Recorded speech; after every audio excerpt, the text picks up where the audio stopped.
और काम को पूरा करने की जिम्मेदारी माननीय बेनीवाल साहब की। बहुत बहुत धन्यवाद। युवाओं के दिल की धड़कन है। हर्ष चिकारा जोरदार ताली बजा करके हम उस युवा का अभिनंदन और इस्तेमाल करते हैं। एक ऐसा व्यक्ति तो दोस्तों जब बोलता है तो दिलों के राज खोलता है। मैं चाहता हूं एक बार और अपने दोनों हाथ उठा करके ताली बजा करके हर्ष चिकारा का हम अभिनंदन करते हैं।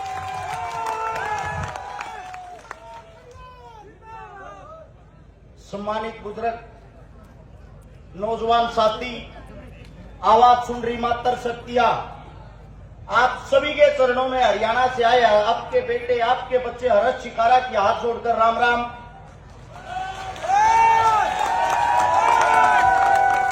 अस्सलाम वालेकुम, जय भीम। देखिए, मसूदा के बारे में अगर मैं बताऊं, मैंने जो हरियाणा के अंदर सुना था और यहां आकर देखा, उन दोनों चीजों के अंदर बहुत ज्यादा अंतर पाया। मैंने सुना था विजयनगर का आदमी, मसूदा का आदमी पूरी मुंबई को चलाता है। मुंबई में जो बड़े बड़े बिजनेसमैन हैं वो यहां की धरती के शेर हैं। मैंने सुना था जो बेंगलोर में बड़ी बड़ी कंपनियां चलाते हैं वो यहां के शेर हैं। लेकिन एक बहुत बड़ा दुर्भाग्य, जब मैं विजयनगर के अंदर आया, जो यहां के इतने बड़े बड़े इंसान, इतने बड़े बड़े उद्योगपति, इतने बड़े बड़े धन्नासेठ होते हुए आज तक विजयनगर का विकास क्यों नहीं हुआ? सोचने की बात है साथियों। ये आप एक वो इंसान हो, आपकी स्टेज के माध्यम से पूरे हिंदुस्तान को एक बात बताना चाहता हूं, जो हमारे बीच हिंदू मुसलमान का जहर घोलते हैं, उनसे एक ही बात कहूंगा, एक चक्कर मसूदा का लगाना और यहां आकर चीता, मेरात और काठात को देखना, जिनके घरों में हिंदू और मुसलमानों का क्या भाईचारा और क्या मेल मिलाप आप लोगों को देखने को मिलेगा। यहां पर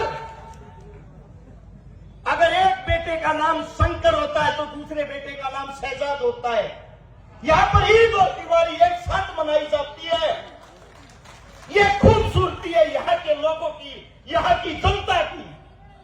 आप सभी साथियों को एक बात बता देता हूं, जो आप लोगों के, आपके बीच से जो देश के जवान बॉर्डर पर रक्षा करते हैं, अगर उनमें कोई सबसे ज्यादा संख्या में फौज को ज्वाइन करता तो वो आपकी धरती है, आप लोगों की। यहां छोटे से 5 साल के बच्चे को जब मां उठाती है, कहती है बेटा मेहनत कर, दौड़ना शुरू कर, तुझे देश का रक्षक फौजी बनना है। और जब वो 18 साल का वो बच्चा हो जाता है, फौज में नौकरी करने के लिए जाता है, ड्रेस पहनकर जब अपनी मां से आखिरी विदाई देता है, उसकी मां छाती ठोककर अपने बेटे को कहती है, अगर हिंदुस्तान पर तनिक सी आंच आ जाए, सबसे पहले कुर्बानी बेटा तू देगा, क्योंकि तू एक मसूदा की धरती का लाल है। सलाम करता हूं इन मातर शक्तियों को, जो आप लोग अपनी कोख से ऐसे देश के लिए जान देने वाले योद्धा पैदा करती हो। लेकिन दुख, दर्द, तकलीफ एक जगह आती है। आप लोगों के बीच से पहले एक विधायक था, मैंने कई बार सुना है, बहुत ज्यादा जहर उगलता था हिंदू मुसलमान को तोड़ने के लिए। आप लोगों ने उस विधायक को घर बैठाने का काम किया। उसके बाद अगर यहां का विकास नहीं होता है, उसका एक ही कारण है। उसका कारण यह है, जो हाल में कांग्रेस पार्टी का विधायक है, वो अपने आप को बाहुबली दिखाता है। यहां पे एक निष्पक्ष शरीफ इंसान आप लोगों के बीच में सचिन जैन जी हैं। अगर उनको किसी ने काम नहीं करने दिया, वो आपका कांग्रेस पार्टी का विधायक है। और आप सभी साथियों को बता देता हूं, अगर आप अपने बेटे को ताकत दोगे और ऐसे विधायक ने आगे काम करने से हाथ हटाया, उसके हाथ को काट के अपने पास ही रख लेंगे। ये ताकत हमारे अंदर है। आपके बीच 2 योद्धा, 2 शेर, वो ऐसे शेर यही समय था, नवंबर का महीना, ऊपर से ठंड गिर रही थी। हरियाणा के अंदर एक आंदोलन चला था, किसान आंदोलन। मैं उस आंदोलन का गवाह हूं। मेरे पैर पे आज भी चोटों के निशान है। अगर आप ये सोचते हो बीजेपी आई आप लोगों का भला होगा, तो आप लोगों का बहन दूर करता हूं। उस आंदोलन में उन किसान बेटों पर, उन किसान पुत्रों पर, उन किसान बुजुर्गों पर ये आपकी बीजेपी सरकार सरेआम ठंड के महीने में आंसू गैस के गोले छोड़ रही थी, पानी कैनन वाटर का इस्तेमाल कर रही थी, गोलियां बरसा रही थी। उस आंदोलन में 750 किसान शहीद हुए। दिन रात हम लोगों ने आप लोगों के लिए वहां बैठकर उस सरकार को झुकाने का काम किया। और जो कहते थे ये मोदी है, ये नहीं झुकेगा, उस मोदी को हमने उस आंदोलन में कोटा किया और वो कानून वापिस करवाए। आप सभी साथियों को बता देता हूं, उस वक्त अगर आपके पीछे कोई शेर अपने पद को लात मार के वहां हरियाणा में उन किसानों के साथ खड़ा था, तो उसका नाम था हनुमान बेनीवाल। और उसी के साथ अगर कोई दूसरा शेर था, उसका नाम था चंद्रशेखर रावण। वहां मौके पर अगर उनके साथ कोई खड़ा था, ये दो ताकतें खड़ी थी। ये किसान के, मजदूर के दर्द को जानते हैं, ये दलित के, आदिवासी के, मूल निवासी के दर्द को जानते हैं। और आप लोगों का भला जब तक नहीं होगा, आपके बीच से आपका बेटा कुर्सी पे नहीं बैठेगा। मैं आप सभी साथियों को बता देता हूं, जो ये सोचता कांग्रेस आप लोगों का भला करेगी, अब 5 साल से आपके बीच कांग्रेस ही थी, भला किया क्यों नहीं?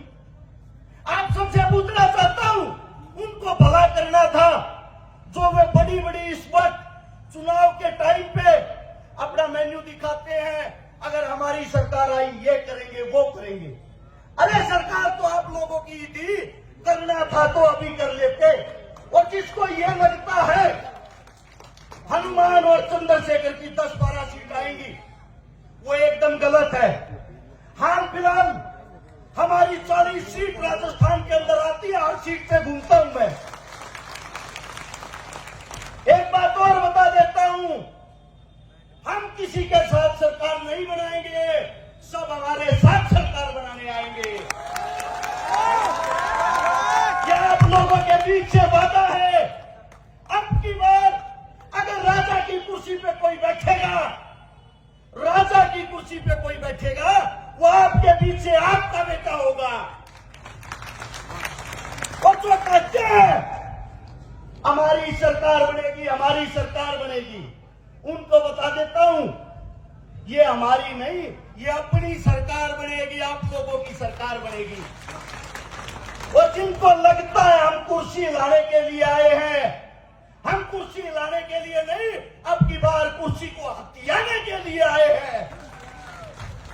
एक हाथ जोड़कर आप लोगों से सिर्फ इतनी ही गुजारिश करूंगा, आप सबसे एक विनती है, आपके पास लोग आएंगे बलाने के लिए, बुलाने के लिए, भगाने के लिए, जोड़ने के लिए, तोड़ने के लिए, जाति की कसम खिलाने के लिए, धर्म की कसम खिलाने के लिए। जब आपका बेटा बॉर्डर पे जाता है, क्या वो शहीद अपनी जाति या अपने धर्म के लिए होता है? नहीं, वो हिंदुस्तान के लिए अपनी शहादत देता है। ये जो बेटा खड़ा हुआ है, इसकी जाति, धर्म, इसका मजहब, इस चीज में इसको मत दासना दोस्तों। सिर्फ एक ही चीज देखना, ये मसूदा का वो योद्धा खड़ा जो हर घर का भला करेगा। अगर ये हार गया, समझ लेना मसूदा का विकास हार गया। कांग्रेस यहां बन ली, बीजेपी यहां बन ली, बार बार बनते आ रहे, तब उनसे विकास नहीं हुआ, तो एक मौका हमारे अपनों का भी होना चाहिए। आप सभी साथियों से यही गुजारिश करूंगा, ये मत सोचना इस लड़ाई में हनुमान चंद्रशेखर ही मेहनत करे, ये मत सोचना इस लड़ाई में सचिन भाई मेहनत करे। आप सब हनुमान हो, आप सब चंद्रशेखर हो और आप सब सचिन हो।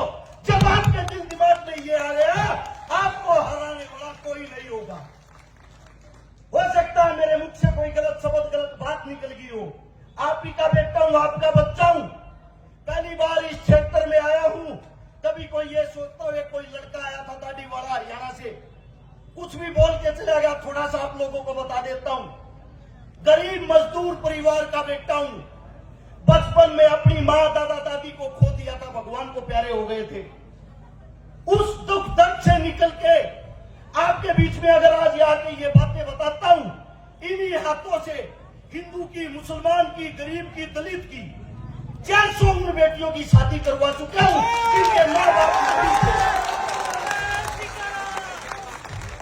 3000 से ज्यादा उन परिवारों को बसा चुका हूं जिनके घर में एक वक्त का चूल्हा तक नहीं जलता था। जो आपके नेता मंत्री काम कुर्सी पर बैठकर नहीं करते, 35 करोड़ रुपए की नगद मदद उन परिवारों की कर चुके हैं जिनके घर में इलाज के लिए एक पैसा तक नहीं था। कोरोना काल में जब आपकी सरकारें धूम दबा के, आपके नेता मंत्री डर से भयभीत होके अपने घरों के ताले लगा के अपने घर में बैठे थे, उस वक्त इन गरीब माताओं बहनों भाइयों के लिए कम से कम 5 लाख आदमियों को भोजन खिलाने का काम किया था। 135 से ज्यादा सरकार के खिलाफ आंदोलन लड़ चुके हैं, हर बार विजयी होके आए हैं। इसीलिए कहता हूं अब की बार हमारी हार कैसे हो जाएगी। आप सभी साथी विश्वास दिलाओ मेरे को कि अपने भाई को धोखा नहीं, अपने भाई को साथ दोगे। दोनों हाथ उठाकर एक जोरदार नारा, इंकलाब जिंदाबाद, ताकि हमारी एकता को यहाँ दुश्मनों तक पता चल सके हमारी ताकत कैसी है। हनुमान और चंद्रशेखर के शेर कैसे धाड़ रहे हैं। बोलो तैयार हो? इंकलाब जिंदाबाद। आप सभी साथियों ने इतना प्यार मान सम्मान दिया, दिल की गहराई से आप सभी का धन्यवाद। और जो मैंने बोला वो भाषण नहीं, मेरे दिल की आवाज है, उसका ख्याल रख लेना। आने वाली 25 नवंबर को मछली की आंख की तरफ बोतल की आंख दिखाई देनी चाहिए। धन्यवाद आप सभी का।